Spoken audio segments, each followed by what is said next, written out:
Hello বন্ধুরা, welcome Shreya blog. আপনারা দেখতে পাচ্ছেন আমি মোমো করতে চলেছি। প্রথমবার পপি কিচেনের মোমো দেখে তৈরি করেছি, জানি না কেমন হয়েছে, কিন্তু করার চেষ্টা করেছি আমি। প্রথমে ময়দা দিয়ে মাখিয়ে নিয়েছি। তারপরে আমার মা কুচো কুচো করে কেটেছে। তারপর কুচো কুচো করে কাটতে আদা, রসুন, পেঁয়াজ এগুলো কুচো কুচো করে কাটা হয়েছে। তারপরে মাখানো হয়েছে, তাতে চাট মশলা দেয়া হয়েছে, জিরে গুঁড়ো, ধনে গুঁড়ো এগুলো দেয়া হয়েছে। তারপর কাঁচা লঙ্কা কুচি, তারপরে তেল তেল তেল দিয়েছি, যাতে মানে এটা হয়, তেল দিয়েছি।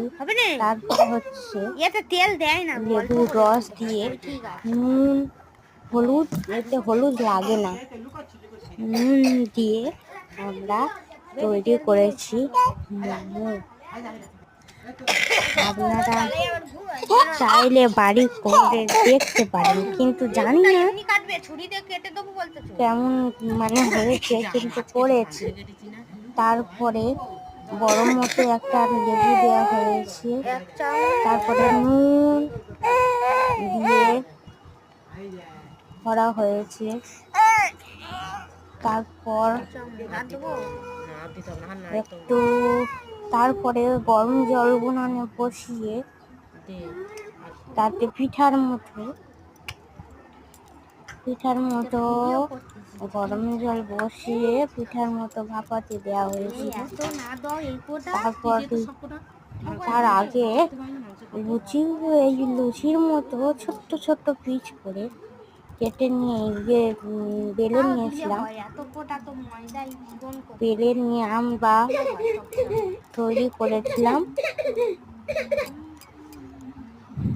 মোমো। Tata, bye bye. কেমন হয়েছে বলবেন রেসিপিটা।